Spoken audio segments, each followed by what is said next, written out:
श्री गणेशाय नमः। श्री गुरुवे नमः। प्रिय छात्रों, हम लोग सप्तमी विभक्ति पढ़ रहे हैं। आज के पाठ का सूत्र है सप्तम्यधिकरणे च। सप्तमी अधिकरणे च इति पदत्रयम् अस्मिन् सूत्रे वर्तते। चकारो अनुक्त समुच्चयार्थः। अधिकरणे सप्तमी स्यात् चकारात् दूरान्तिकार्थेभ्यः। औपश्लेषिको वैशिको अभिव्यापकश्चेत्याधारस्त्रिधा। कटे आस्ते अस्थाल्यां पचति। मोक्षे इच्छास्ति सर्वस्मिन् नात्मास्ति। वनस्य दूरे अन्तिके वा। दूरान्तिकार्थेभ्यः इति विभक्तित्रयेन सह चतस्रो अत्र विभक्तयः फलिताः। प्रिय छात्रों, अधिकरण कारक में सप्तमी विभक्ति हो और चकारात् दूरान्तिकार्थेभ्यो द्वितीया च सूत्र से दूरान्तिकार्थेभ्यः की अनुवृत्ति से दूरार्थवाची एवं अंतिकार्थवाची शब्दों में भी सप्तमी विभक्ति हो, यह सूत्रार्थ है।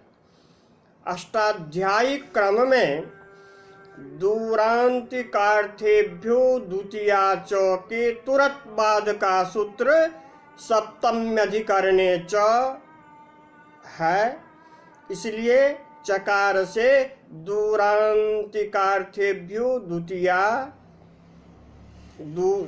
च सूत्र से दूरान्तिकार्थेभ्यः की अनुवृत्ति यहाँ हो रही है। अधिकरण में सप्तमी विभक्ति होती है और आधार की अधिकरण संज्ञा होती है। अधिकरण में सप्तमी विभक्ति होती है और आधार की अधिकरण संज्ञा होती है। अतएव आधार को समझाने के लिए कहते हैं औपश्लेषिको वैशिको अभिव्यापकश्चेत्याधारस्त्रिधा। आधार तीन प्रकार के हैं। प्रकार वचन में त्रि शब्द से धा प्रत्यय हुआ है। औपश्लेषिक कहा, वैशिक कहा और अभिव्यापक कहा। प्रिय छात्रों, आधारः आध्रियते अस्मिन् इत्याधारः। जहाँ पर कुछ रखा जाए किंबा जिसमें कुछ पहले से विद्यमान है वह आधार है। और आधार पर रखने योग्य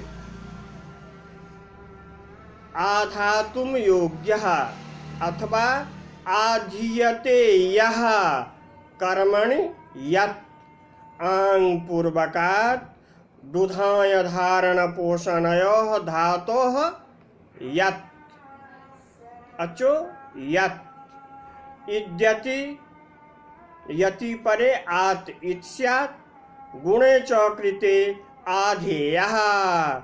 आधार पर रखने योग्य किंबा आधार स्थित अन्य कोई पदार्थ आधेय है। इस तरह आधारः और आधेय में संबंध होता है। आधार के साथ आधेय के इस संबंध को ही यहाँ तीन प्रकार से कहा गया है। औपश्लेषिक, वैशिक और अभिव्यापक के रूप में। अब तीनों आधारों को उदाहरण के साथ क्रमशः समझते हैं। औपश्लेषिकः उप समीपे श्लेषः सम्बन्धः तत्कृतम् औपश्लेषिकम्।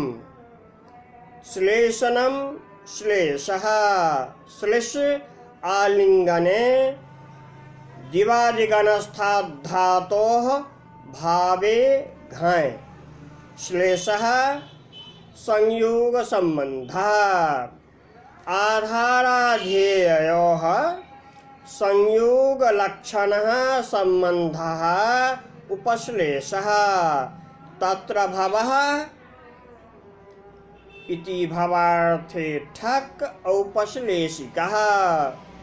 अयं हि औपश्लेषिकः आधारः द्विविधः अस्ति। अयं हि औपश्लेषिकः आधारः द्विप्रकारकः अस्ति। आधाराध्येयोः अनित्यसम्बन्धवान् औपश्लेषिकः प्रथमः। आधाराध्येयोः नित्यसम्बन्धवान् औपश्लेषिकः द्वितीयः। आधाराध्येयोः एकदेशे आधाराध्येयोः एकदेशेन एकभागेन अनित्यसंयोग सम्बन्धवान् औपश्लेषिकः। आधाराध्येयोः एकदेशेन एकभागेन अनित्य संयोग संबंधवान् औपश्लेषिकः। यथा गृहे घटः अस्ति गृहस्य एक भागे एव घटः तिष्ठति न तु गृहम् अभिव्याप्य घटः तिष्ठति। गृहे इति आधारस्य घटः इति आधेयस्य संयोगः संबंधः अनित्यः अस्ति। आधाराध्येयोः एक देशेन एक भागेन नित्य संयोग संबंधवान् औपश्लेषिकः द्वितीयः। यथा शरीरे चेष्टास्ति गवी गोत्वमस्ति इत्यादि स्थलेषु आधाराध्येयोः नित्य संयोगः भवति। आधाराध्येयोः नित्य संयोग संबंधः भवति। यतो हि शरीरात् चेष्टायाः पृथक्करणं गोभ्यः गोत्वस्य पृथक्करणं न संभवति। चेष्टनं शरीरस्य धर्मः। शरीरस्य क्वचिदेक भागे एव चेष्टा भवति न तु शरीरमभिव्याप्य चेष्टते इति। अस्तु अयं हि औपश्लेषिकः आधारः कर्तृद्वारकः कर्मद्वारकश्चेति। तत्र औपश्लेषिकं कर्तृद्वारकम् आधारम् उदाहरति कौमुदीकारः। कटे आस्ते देवदत्तः इति शेषः।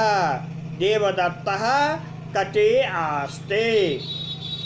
अत्र हि आसन क्रियाश्रयस्य कर्तुः देवदत्तस्य आधारः कटः तस्य अधिकरण संज्ञा अधिकरणे सप्तमी। अत्र आधार आधेयोः एक देश संयोग संबंधत्वात् औपश्लेषिकः आधारः अस्ति। कर्मद्वारक आधारस्य उदाहरणं स्थाल्यां पचति तण्डुलान् इति शेषः। स्थाल्यां तण्डुलान् पचति। अत्र पचिक्रियायाः विक्लित्तिरूप फलाश्रयान् तण्डुलान् इति कर्मद्वारा अर्थात विक्लित्तिरूप फलाश्रयस्य कर्मणः पचिक्रियायाः आधारः स्थाली इति तस्याः अधिकरण संज्ञा अधिकरणे सप्तमी इति। अत्र तण्डुलात्मक कर्मगतां पाकक्रियां प्रति स्थाल्याः संयोग संबंधं पुरस्कृत्य तण्डुलद्वारा आधारत्वात् अधिकरणत्वम्। अस्तु, वैशिकः आधारः किन्नाम विषयः इति जिज्ञासायां विशिनोति निबध्नाति इन्द्रियाणि इति विपूर्वकात् स्य बन्धने स्वादिगणस्थात् धातोः पचाद्यच् परिनिविभ्यः इति सूत्रेण मूर्धन्यादेशः विषयः इति। अस्यार्थः इंद्रियजन्यं ज्ञानं तस्य संदर्भे तस्य प्रसंगे इत्यादयः अर्थाः भवन्ति। विषये भावः वैशिकः। अत्रापि भावार्थे ठक्। अस्योदाहरणं मोक्षे इच्छास्ति। अत्र तस्य इति शेषः। तस्य मोक्षे इच्छास्ति। अस्यार्थः भवति तस्य मोक्ष विषये इच्छास्ति। विषयता संबंधेन यः आधारः सः वैशिकः आधारः। अत्र आधार आधेययोः बौद्धिकः संबंधः तिष्ठति। अत्र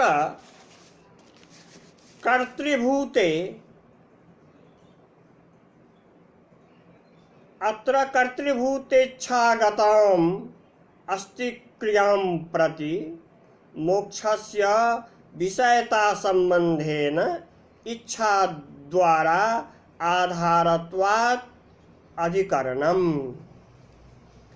अस्ति क्रियाभूतेच्छा द्वारा अस्ति क्रियायाः आधारः मोक्षः। तस्य अधिकरण संज्ञा अधिकरणे सप्तमीति भावः। अत्र मोक्षरूपी आधारेण सह इच्छायाः इति आधेयस्य बौद्धिकः संबंधः विद्यते। अभिव्यापकः। अभि सर्वतो भावेन व्यापनोतीति अभिव्यापकः। अभिविपूर्वकात् आप्लिव्याप्तौ इति धातोः कर्तरि नुल् अकादेशः इति। यः आधारः सर्वम् अभिव्याप्नोति सः अभिव्यापकः इत्युच्यते। अभिव्यापके आधारे आधार आधेययोः व्याप्य व्यापकः संबंधः भवति। अतः सर्वेषु अवयवेषु व्याप्तः आधारः अभिव्यापकः आधारः इति कथ्यते। अस्योदाहरणं कौमुद्यां सर्वस्मिन्नात्मास्ति इति वर्तते। सर्वस्मिन् आत्मा अस्ति। सर्वस्मिन् अभिव्याप्य आत्मा वर्तते इत्यर्थः। अत्र आत्मरूप कर्तृगतां सत्तां क्रियां अस्ति क्रियां वा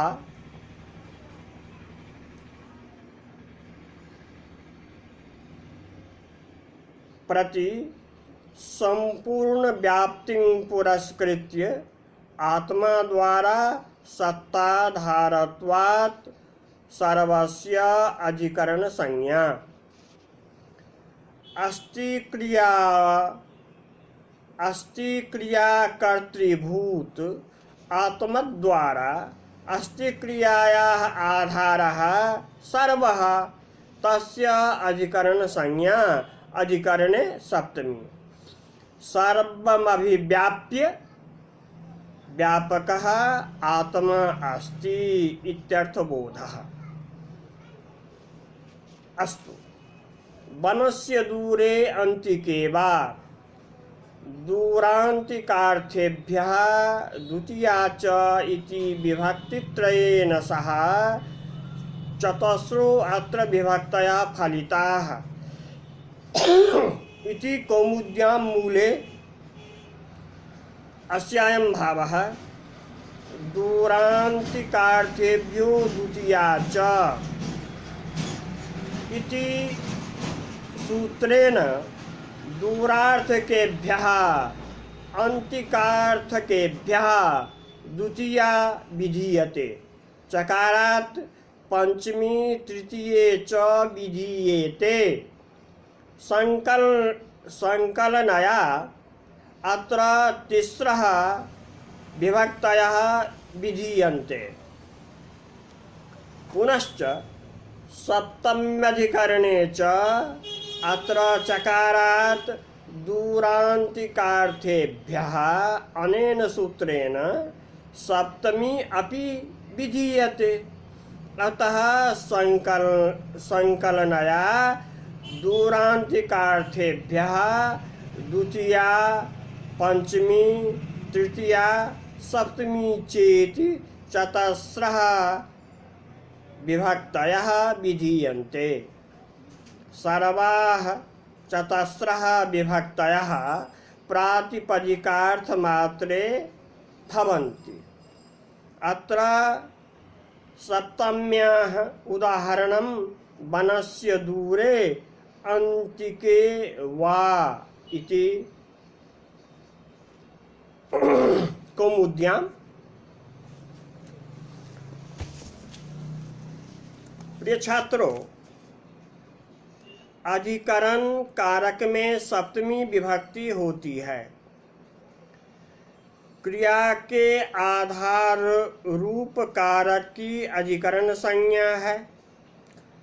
आधार तीन प्रकार का होता है: औपश्लेषिक, बेशिक और अभिव्यापक। औपश्लेषिक आधार वह होता है जिसका संबंध, जिसका संयोग थोड़ी देर के लिए हो। औपश्लेषिक आधार वह होता है जिसका संयोग थोड़ी देर के लिए हो। जैसे चटाई पर बैठता है, कटे आस्ते, खाट पर सोता है, खट्वायाम सेते, गुरुकुल में रहता है, गुरुकुले बसति आदि आदि। वैशिक आधार वह कहलाता है जिसके विषय में क्रिया हो। वैशिक आधार वह है जिसके विषय में क्रिया हो। जैसे इसकी मोक्ष के विषय में इच्छा है, अस्य मोक्षे इच्छास्ति। मेरी व्याकरण में रुचि है, मम व्याकरणे रुचिः अस्ति। अभिव्यापक आधार वह होता है जिसमें कर्ता आदि संपूर्ण रूप से व्याप्त रहते हैं। जैसे जिस प्रकार तिलों में तेल है, उसी प्रकार सब में ईश्वर है। जिस प्रकार तिलों में तेल है, उसी प्रकार सब में ईश्वर हैं। यथा तिलेषु तैलम अस्ति तथैव सर्वेषु ईश्वरः अस्ति। तपे हुए लोहे के गोले में अग्नि व्याप्त है, सुतपते लोह गोल के बह्निः व्याप्तः अस्ति।